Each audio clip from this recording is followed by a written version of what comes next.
guys, DnB here. So today I'm going to show you a really cool hi-hat pattern for drum and bass music. So if you listen to a lot of drum and bass, you're going to notice that quite often some of the hi-hats or where sometimes the pattern is played on shakers, tambourines, all kinds of different sounds. So that they are somewhere in between 8th notes, 16th notes, right? Sometimes hard to find out what's actually happening, but I found that with applying flam patterns, you can come very close to what you hear on a lot of drum bass recordings. So what I played at the beginning of this video is based on flams. So I play a right-handed flam, which means I play the grace note, the first note, with the right hand and the main note with the left. So the right hand hits the hi-hat tiny, like a fraction earlier than the left hand.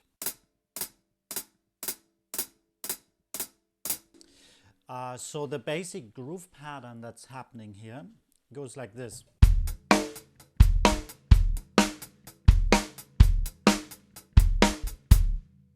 Right, so it's a left-handed groove, and I flam each one of the notes the left hand is playing, all the hi-hats and also the snare drum note. So played slowly, it goes like this.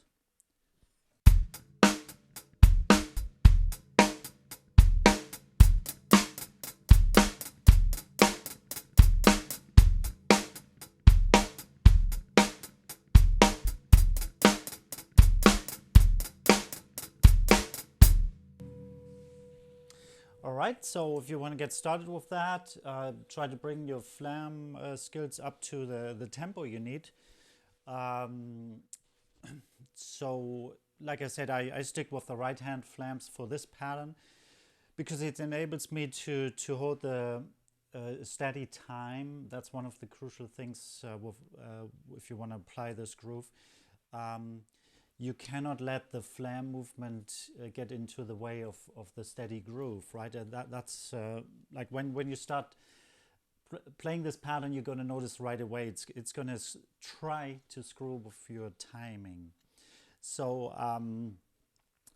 what I just did, switching between the flams and a regular pattern, is a good idea. I think when you practice, you need to stay in time, right?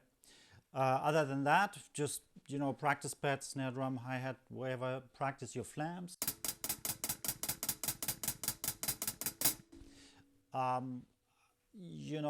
Flams can be played at different volumes, so you can play the grace note really soft, the main note really loud. Or like in this case, I tried to play both notes at almost the same volume. I think the left hand is playing a little bit louder than the right hand, but I try to have them somewhat level. So another thing you can do is to move the right hand around. So I'm just going to demonstrate this with the right hand on my china stack here, my trash cymbal.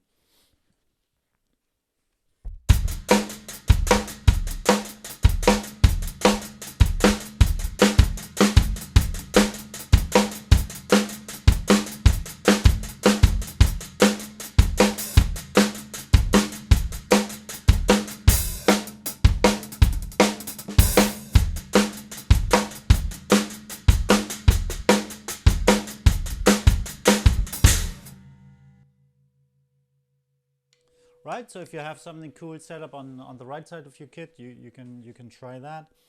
You can also try patterns like this,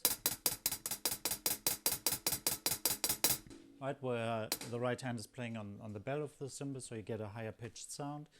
I think it's fun to fool around with that pattern. It's certainly not easy to play. You're going to notice this right away when you try.